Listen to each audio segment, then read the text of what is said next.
तो good morning friends, आज है डे 9 और आज मैंने आपको गुड मॉर्निंग किया है कन्याकुमारी के खुले आसमान के नीचे।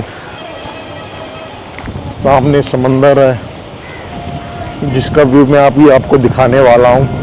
और कल रात को हम पहुँचे थे तो यहाँ पे ये सेंट तिरुवल्लुवर जी, ये मैं आपको दिखाता हूँ सामने, वो उनका अभी हम वहाँ जाने वाले हैं, लेकिन यहाँ से दिखता है जो टीटीडीसी रिजॉर्ट है, यहाँ से दिखता है। ये टीटीडीसी का बैक पोर्शन है जहाँ से हम आगे बढ़ रहे हैं विवेकानंदा मेमोरियल स्टैचू के लिए।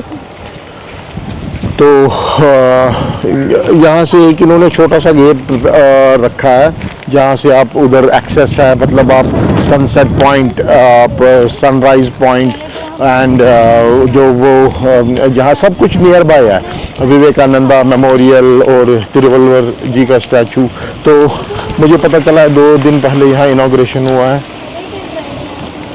जिससे जो तिरुवल्लुवर जी के स्टैचू और विवेकानंदा मेमोरियल के बीच में ग्लास ब्रिज बना है। आई एम नॉट श्योर कि वो लाइव है या फिर वो एग्जैक्ट उन्हीं के बीच में बना है। तो क्योंकि ये बस 2 दिन पहले हुआ है, यहाँ के चीफ मिनिस्टर आए थे इनॉग्रेशन करने।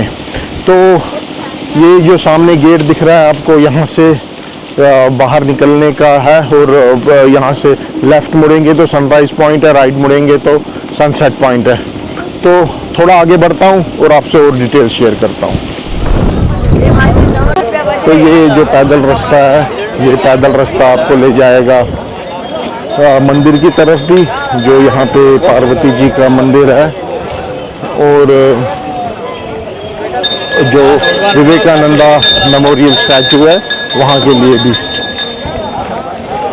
तो इधर से जो समंदर मैं देख रहा हूँ, ये समंदर ऐसा मतलब नॉर्मल समंदर जैसा नहीं लग रहा है। ये थोड़ा मतलब कैसे मैं एक्सप्लेन करूँ आपको, ये आगे से थोड़ा उठा हुआ है।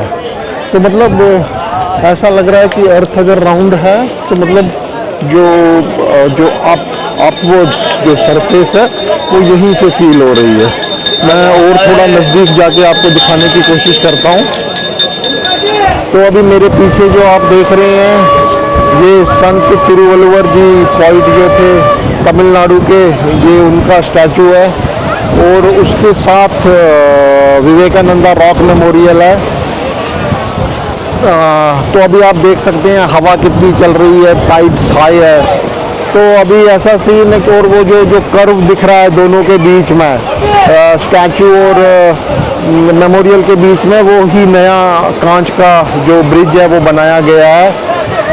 तो अभी सीन ऐसा है कि आप लहरों को देख सकते हो। तो ये लहरें जो है बहुत उठ रही हैं, हाई टाइड है इस वक्त, बहुत तूफान टाइप सिचुएशन है इधर। तो अभी मेरी कुछ पुलिस वालों से बात हुई थी, तो उन्होंने बोला कि 3 दिन तक ये बंद रहेगा। तो 3 दिन तक यहाँ बोट कुछ नहीं जा सकती है। तो अनफॉर्चुनेटली हमारे नसीब में नहीं है वो पास से देखने का। लेकिन हाँ चलो, यहाँ से भी हमें दिख रहा है तो अच्छा लग रहा है। तो ये वही जगह है जो जिस पॉइंट पे मैं अभी खड़ा हूँ, इस पॉइंट से ही जो विवेकानंदा जी हैं वो यहाँ से तैर के उस टापू पे गए थे और वहीं उन्होंने 3 दिन 3 रात तक तपस्या की थी और उन्हें एनलाइटमेंट मिला था। उन्होंने मेडिटेशन की थी और उधर एनलाइटमेंट मिला था। तो इसकी स्टोरी ऐसी भी है कि जब उन्होंने वहाँ पे एनलाइटमेंट करके अपना मतलब वहाँ पे इस रॉक पे ये किया, जब उनको एनलाइटमेंट मिल गया तो उसके बाद जो रामकृष्ण परमहंस मठ है जो बंगाल में है, तो उन्होंने इस पर क्लेम कर दिया था। मतलब वो यहाँ एक मेमोरियल बनाना चाहते थे, लेकिन उस टाइम पे फिर यहाँ पे कुछ लोकल क्रिश्चियन कम्युनिटीज़ ने वहाँ पे अपना एक क्रॉस इंस्टॉल कर दिया कि बोल के कि इट बिलोंग्स टू देम। और लेटर ऑन बहुत स्ट्रगल हुआ, हिंदू कम्युनिटी ने बहुत स्ट्रगल किया और अल्टीमेटली कोर्ट में गया केस। यहाँ पे बीच में आर्म गार्ड्स होते थे कि कोई एक्टिविटी ना करे। और अल्टीमेटली ये जगह क्लेम कर ली मठ ने, रामकृष्ण परमहंस मठ ने, और ये जो मेमोरियल है ये वहाँ स्थापित किया गया। तो ये वही ये स्टैचू इसलिए भी पवित्र माना जाता है क्योंकि माता पार्वती ने भी वो भी यही पूजा करती थी। तो ये डिस्टेंस आपको दिख रहा होगा जहाँ से मैं खड़ा हूँ और उस टापू के बीच में। तो ये जो है, ये जो सी है, ये स्वामी विवेकानंद जी तैर करके उन्होंने पार किया था वहाँ पे तपस्या करने के लिए। और उसके एडजेसेंट में जो है वो संत तिरुवल्लुवर जी का प्रतिमा है, बहुत बड़ी। तो ये भी उसी के साइड में बनाई गई थी। तो अभी तो हम पूरी तरह वहाँ पे एक्सेस नहीं कर पाएंगे, मतलब डिस्टेंस बहुत बड़ा नहीं है, लेकिन बोट उलटने का डर है। दैट्स वाई इधर हम यहीं से दर्शन ले सकेंगे। तो अभी दुख तो बहुत है यार, कन्याकुमारी तक आए, इधर दूर तक आए और हम नहीं देख पा रहे हैं। दुख तो है, लेकिन अभी जो प्रभु की इच्छा, आगे बढ़ते हैं। तो अभी जो मेरे पीछे आप देख रहे हैं, ये जो है, ये मेरे सामने जो है, ये इंडियन ओशन है। इंडियन ओशन के उस साइड में, राइट साइड में बे ऑफ बंगाल है। और हम अगर इस साइड आते हैं, ये जो बड़ी चट्टान है, इसके राइट साइड में, इसके राइट साइड में जो है अरेबियन सी है। तो आप 3 समुंदर यहाँ देख सकते हो, Arabian sea, Indian ocean, bay of Bengal. तो ये जो पॉइंट है जहाँ पे मैं खड़ा हूँ, अगर मुझे पता नहीं है कैमरा में वो कैप्चर होगा कि नहीं, बट मैं देख पा रहा हूँ कि जो पानी का रंग है वो 3 कलर्स में आप डिफ्रेंशिएट कर सकते हैं। इस पॉइंट को त्रिवेणी संगम बोलते हैं, जहाँ पे बे ऑफ बंगाल, अरेबियन सी और इंडियन ओशन मिलते हैं। तो यही वो पॉइंट है। और वो जो दूर वो पिलर जैसा दिख रहा है, वो एक्चुअली पिलर नहीं है, वो एक काइंड ऑफ स्टोरीड 3 और 4 स्टोरीड राउंड शेप बिल्डिंग है। वहाँ पे चढ़ के शाम को लोग सनसेट पॉइंट का व्यू लेते हैं। Sunset, it's like you can have a sunset point view there. तो अभी हमने त्रिवेणी संगम दिखाया। त्रिवेणी संगम के बाद अब हम बढ़ रहे हैं मंदिर की तरफ, जो पार्वती जी का मंदिर है यहाँ पे। ये वही मंदिर है, मतलब ये पार्वती जी के लिए बनाया गया है मंदिर। तो ये पार्वती जी ने यहीं पे शिव जी को पाने के लिए तपस्या की थी। तो अब हम उस मंदिर की तरफ बढ़ रहे हैं।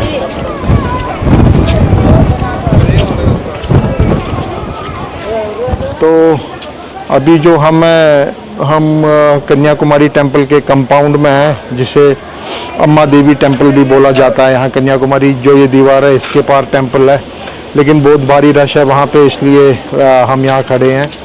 तो कहने को तो हम ये सोच रहे थे कि हम सिर्फ कन्याकुमारी आ रहे हैं, लेकिन जैसे जैसे यहाँ की हिस्ट्री का पता चला हमें, मतलब it has a vast rich history. तो जो ये जगह है कन्याकुमारी, ये एक ऐसी जगह हुआ करती थी जहाँ पे लोग मतलब पिलग्रिमेज के लिए आते थे, या किसी आदमी को सन्यासी बनना है या किसी लेडी फीमेल को सन्यासी बनना है। तो जो मैंने आपको दिखाया त्रिवेणी संगम, वो क्यों पायस माना जाता है कि वहीं पे नहा के, वहाँ उसके पानी में नहा के लोग अपना सन्यासी जीवन, सेलिबेसी फॉलो करते थे, वेदर दे आर मेल और फीमेल। तो यही कारण है कि स्वामी विवेकानंद चाहे जितनी जगह घूमे, कहीं कहीं गए, तो लास्ट में उन्होंने इस जगह को इसलिए चुना क्योंकि he finally decided that he will follow celibacy once he will come here. वो यहाँ आए और यहाँ पे उन्होंने स्नान लिया, और यहीं से फिर जो यहाँ पे टापू है जो मैंने आपको दिखाया था, वहाँ पे जाके उन्होंने तपस्या की। और पुराने ज़माने में यही ये जगह इसीलिए मानी जाती थी कि लोग आते थे, तपस्या करते थे, सेलिबेसी फॉलो करते थे, वेदर दे आर मेल और फीमेल। तो लेटर ऑन टाइम के साथ साथ फिर यहाँ पे जो 1947 के बाद जो यहाँ के राजा थे, उसके बाद ये इंडिया के साथ मिल गया ये पार्ट। अब क्या है कि जो ये मंदिर है, इसकी विशेषता ये है, ये माँ देवी कन्याकुमारी का है, जो अदर फॉर्म ऑफ पार्वती है। तो जो देवी माँ है, देवी कन्याकुमारी, उन्होंने यहाँ पे तपस्या की थी शिव जी के लिए। उनका शादी का डेट भी, अरेंजमेंट्स भी हो गए थे, सब कुछ हो गया था, सब अरेंजमेंट्स हो गए थे। लेकिन क्योंकि बमासुर जो राक्षस था, जो राक्षस था, उसको ये वरदान था कि सिर्फ कोई, ब्रह्मा से वरदान था कि कोई कुंवारी कन्या, कोई कुंवारी कन्या ही उसका वध कर सकती है। इसलिए जब वो शादी होने वाली थी कन्याकुमारी, देवी कन्याकुमारी की शिव जी के साथ, तो नारद ने वो शादी होने नहीं दी। उन्होंने शिव जी को बोला कि ब्रह्म मुहूर्त निकल चुका है, शादी नहीं हो सकती है। वो नहीं आए और देवी जो हैं उनको गुस्सा चढ़ा और उन्होंने जो भी आसपास चीज़ें थी वो तोड़ने फोड़ने लगी। जो अन्न था, खाना था, वो भी उछाल के उन्होंने फेंक दिया, जो बिखर गया यहाँ पे सरफेस पे। इसीलिए कहा जाता है कि यहाँ की सैंड इसलिए कलरफुल है, क्योंकि वो जो भोजन बना था वो बिखर गया और उसकी वजह से यहाँ का सैंड कलरफुल हो गया। उसके बाद बहुत सालों के बाद फिर जब जो राक्षस था उसका वध हुआ, तो उसके बाद वही देवी कन्याकुमारी ने माँ पार्वती के रूप में फिर शिव से शादी की है और यहाँ पे उनकी मूर्ति ये सब है। और ये एक शक्तिपीठ भी है, 52 among 52 शक्तिपीठ, this is one of the शक्तिपीठ। तो बहुत रिच हिस्ट्री है। हम ये सोच के आए थे कि we are just going to the last land of India, you know, to the last state, to the last city of India, but it's not confined to that. Rather than, you know, this place has a rich history. तो बहुत एक हिंदुत्व का एक अलग नज़रिया देखता है, क्योंकि आपको जो आप फील करते हैं यहाँ पे, कैसे लोग मंत्र पढ़े हैं। मैंने यहाँ पे बहुत साउथ पीपल देखे, उनको मंत्र पूरे याद है। They are enchanting mantras while, you know, they are revolving around the temple or while they are in queue. This thing I have never noticed in any other part of India. तो let's move further. तो अब हम बढ़ रहे हैं कन्याकुमारी के market में। जो कल हम गए थे वो स्ट्रीट मार्केट था और ये मंदिर के सामने वाला जो मेन मार्केट है। बहुत, you know, as I said, बहुत फैंसी चीज़ें नहीं मिलेंगी, बट स्टिल है, मार्केट है, मतलब बेसिक कपड़े, किड्स टॉयज।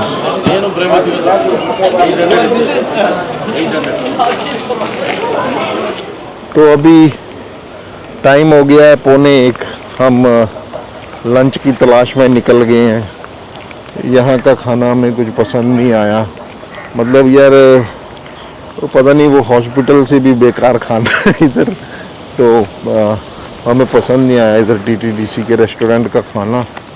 और कल उससे हमने वो चिकन फ्राई, चिकन और वो उसने ओवर फ्राई कर दिया था और खाना पसंद नहीं आया। तो अभी यहाँ से जा रहे हैं, ओशंस करके एक रेस्टोरेंट है, पैदल रास्ता दिखा रहा है आधा किलोमीटर का, तो वहाँ की तरफ जा रहे हैं। और चलते चलते मैं आपको प्रॉपर्टी भी दिखा देता हूँ उनकी। तो हमारे रूम से थोड़ा सा निकल के ऐसा हिसाब किताब है। इधर मोर भी होते हैं, सुबह के टाइम मोर भी थे इधर, शाम को भी होता है, शाम में भी होते हैं, शाम में भी दिखा देंगे। और इधर ये लाइट हाउस है, इतनी गर्मी में भी कोई चढ़ा हुआ है ऊपर यार, कोई, और बच्चे को लेके। अरे ऊपर अभी भी कोई बच्चे को लेके चढ़ा है। नीचे भी उतर रहा है। अभी हमारी इधर ये लिफ्ट है, पता नहीं इसका कितना फेयर है, हम शाम में पता करेंगे। तो अभी हमारी हिम्मत नहीं है इतनी गर्मी में उस पर चढ़ने की। तो अभी GPS से चल रहे हैं हम। ये यहाँ का मेन गेट है, ये मेन गेट पहुँच गए हैं। तो इधर से आगे बढ़ते हैं, रेस्टोरेंट में आपसे कनेक्ट होते हैं। तो हम आ गए हैं इधर के इस साइड रेस्टोरेंट अच्छे हैं कन्याकुमारी के इस साइड में। हमारे रूम से कुछ होटल से 750-800 मीटर है। ये द करी है और the ocean sea food restaurant. तो जो the ocean sea food restaurant है, यहाँ से थोड़े व्यू अच्छा है। तो हम सोच रहे हैं दिन का टाइम है तो हम यहीं चलते हैं।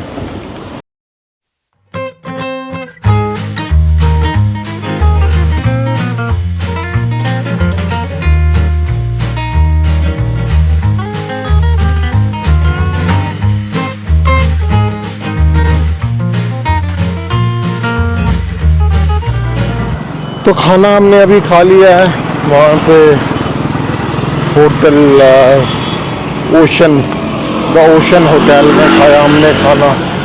वही प्रॉन्स बिरयानी, पापड़ और ये प्रॉन्स करी और केरला पराठा। केरला पराठा को यहाँ मालाबार पराठा भी बोलते हैं, राइस ये सब। तो टोटल हमारा कुछ 2000 बिल हो गया। खाना बढ़िया था लेकिन थोड़ा एक्सपेंसिव था जो अब तक के हमने रेस्टोरेंट्स में खाया, क्योंकि वो सी साइड व्यू है इसलिए। तो अब हम आगे बढ़ रहे हैं अपने होटल जहाँ हमारा स्टे है डीसी की तरफ। तो अभी दिन में हम वहीं रहेंगे, फिर शाम में देखते हैं कहाँ जाते हैं। तो अभी टाइम हो गया है, 3 बज गए हैं। अभी रूम पे पहुँचे, बहुत गर्मी थी बाहर। अब इधर फैन एसी सब ऑन कर दिया है। तो प्लान ऐसा है कि अभी थोड़ी देर रेस्ट करेंगे और 2-3 घंटे के बाद देखते हैं अगर बाहर निकलें सनसेट पॉइंट कवर करने के लिए, और जो यहाँ का लाइट हाउस है जो लिफ्ट से एक्सेस है उसका, वहाँ चलेंगे। देखते हैं आगे कैसा रहता है, आपसे शेयर करते रहेंगे, बने रहिए। तो अभी हम गए थे लाइट हाउस जो मैंने दिन में दिखाया था जिसमें लिफ्ट है। तो वो विंड जो इधर तेज़ हवा चल रही है उसकी वजह से सब कुछ बंद है, वो लाइट हाउस का वो भी बंद है वो। तो उन्होंने मना कर दिया कि भाई अभी तेज़ बहुत हवा चल रही है तो अभी यहाँ पे अलाउड नहीं है। अभी सनसेट हो रहा है तो अभी क्या करें, सनसेट के लिए जा रहे हैं। भाई साहब अभी मैं समंदर देख रहा हूँ, बहुत हाई टाइड है, मतलब ख़तरनाक ही, मतलब ऐसा डरावना समंदर मैंने नहीं देखा है। भयंकर ही तूफान मचा हुआ है समंदर में। नज़दीक जाके मैं आपको दिखाता हूँ। तो सनसेट का टाइम हो गया अब कन्याकुमारी में, और तो क्या करोगे, अब सनसेट के मज़े लो।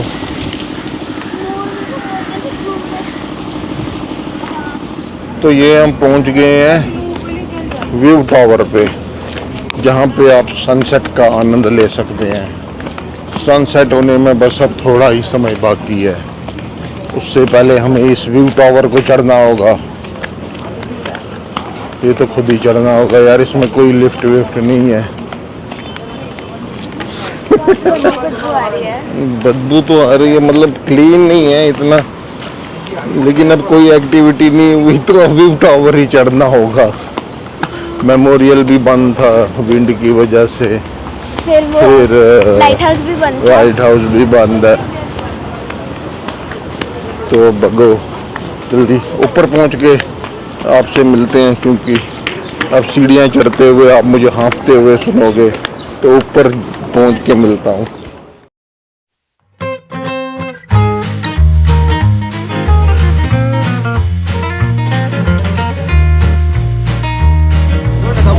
तो हम पहुंच गए हैं ऊपर वॉच टावर पे। तो यहाँ से कुछ ऐसा दृश्य दिखता है।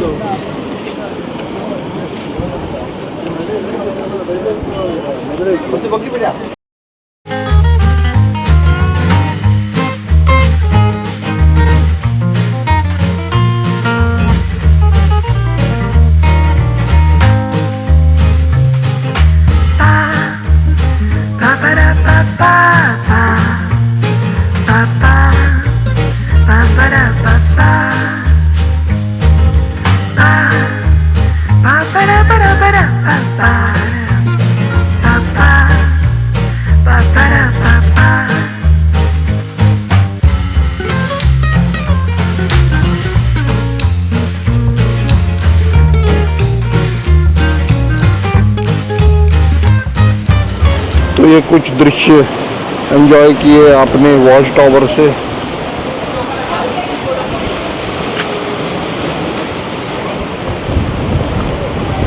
तो जो यहाँ पे ऊपर जाने का रास्ता है वो कोई सीढ़ियाँ नहीं है, एक चलने का ही रास्ता है जो ऐसी चढ़ाई है। दिखने में लगता है कि बहुत दूर है, लेकिन जैसे जैसे हम चलते हैं तो ज़्यादा मुश्किल नहीं है, इजी है। वो सीढ़ियाँ अगर होती तो मुश्किल होता, लेकिन जब हम चलते हैं तो इजीली 2-4 मिनट में पहुंच जाते हैं। तो अब हम वॉच टावर से निकलते हैं, आगे बढ़ते हैं। तो अभी हम आ गए हैं कन्याकुमारी के बेस्ट रेस्टोरेंट द करी में। और हमने अभी क्या मंगाया है? मंगाया क्या है अभी हमने? अभी हमने मंगाया chicken manchow soup, chicken manchow soup और golden fried squid fried squid and crab का कोई दिन का डिश और है। Crab fry. तो देखते हैं, वेट कर रहे हैं कैसा रहता है।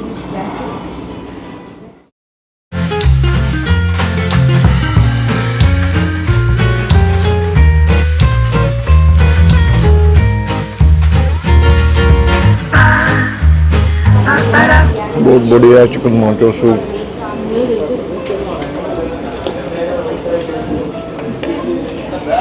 Squid fry and crab platter कुछ बोला क्रैब मसाला है। तो स्क्विड फ्राई है ना, ये चटनी के साथ। अच्छा है। तो अभी समय हो गया है 9:30 बज गए हैं। अभी हम खाना खा के आए। रेस्टोरेंट का नाम था द करी। वहाँ पे हमने जैसा कि आपने देखा सूप लिया, क्रैब फ्राई, स्क्विड तो इस ट्रिप पे बहुत खाया है यार। स्क्विड मैंने ज़िंदगी में पहले कभी नहीं खाया था, लेकिन इस ट्रिप पे बहुत स्क्विड खाया है।